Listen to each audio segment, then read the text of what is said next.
আমাদের চ্যানেলে সবাইকে স্বাগত জানাচ্ছি। আজকের ভিডিওতে আমরা জানাবো একটি মজার বিষয়, এবং সেটি হলো পেঁয়াজ কাটার সময় কেন আমাদের চোখে জল আসে। এটি খুব সাধারণ কিন্তু অত্যন্ত মজার একটি বিষয়। চলুন এ বিষয়ে বিস্তারিত জানা যাক। প্রথমে আসি পেঁয়াজের রাসায়নিক গঠন নিয়ে। পেঁয়াজে অনেক ধরনের রাসায়নিক যৌগ থাকে। এর মধ্যে একটি বিশেষ যৌগ হলো সালফার যৌগ। পেঁয়াজ কাটার সময় এই সালফার যৌগগুলো মুক্ত হয়ে যায়। এরপর আসা যাক এর রাসায়নিক প্রক্রিয়া সম্পর্কে। যখন আমরা পেঁয়াজ কাটতে শুরু করি তখন এর কোষগুলো ভেঙে যায় এবং অ্যালিনেজ নামক এনজাইম মুক্ত হয়, অর্থাৎ অ্যালিনেজ এর ভেতর থেকে বেরিয়ে আসে। এই এনজাইমটি পেঁয়াজের মধ্যে থাকা প্রোপেনোসালফেনিক অ্যাসিড নামক যৌগকে সালফেনিক অ্যাসিডে রূপান্তর করে এবং এই সালফেনিক অ্যাসিডটি বাতাসের সাথে মিশে যায় এবং বাতাসের সাথে মিশে একটি বিশেষ যৌগ তৈরি করে এবং এটির নাম হলো প্রোপানেথিয়ল এস অক্সাইড। এটি হলো পেঁয়াজের মধ্যের রাসায়নিক বিক্রিয়া যখন পেঁয়াজকে আমরা কেটে ফেলি। এখন আসা যাক যে এই পেঁয়াজ কাটলে আমাদের চোখের মধ্যে কি প্রতিক্রিয়া হয়। কিছুক্ষণ আগে আমরা জানলাম যে পেঁয়াজ কাটলে এই সালফেনিক অ্যাসিডটি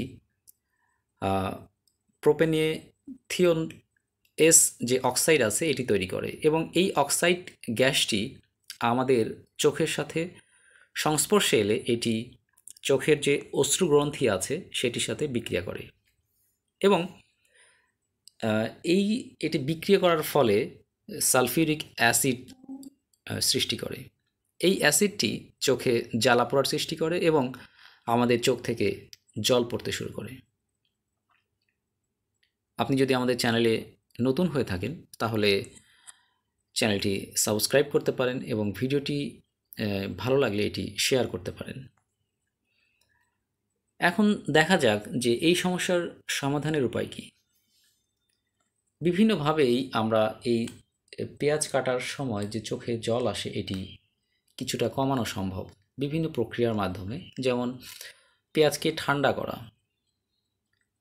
পেঁয়াজ কাটার আগে এটি ফ্রিজে রেখে দিলে এটি গ্যাস কমে আসে এবং এটি থেকে কম গ্যাস নির্গত হবে।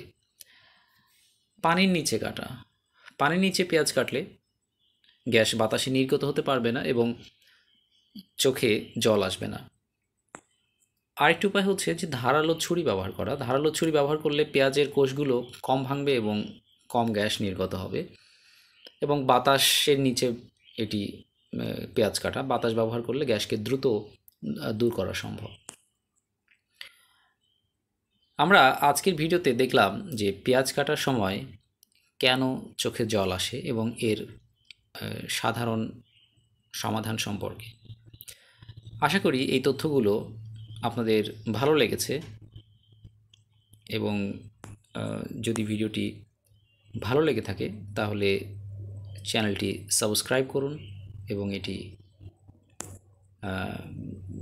ভিডিওটিতে কমেন্টস করতে ভুলবেন না। অসংখ্য ধন্যবাদ সবাইকে।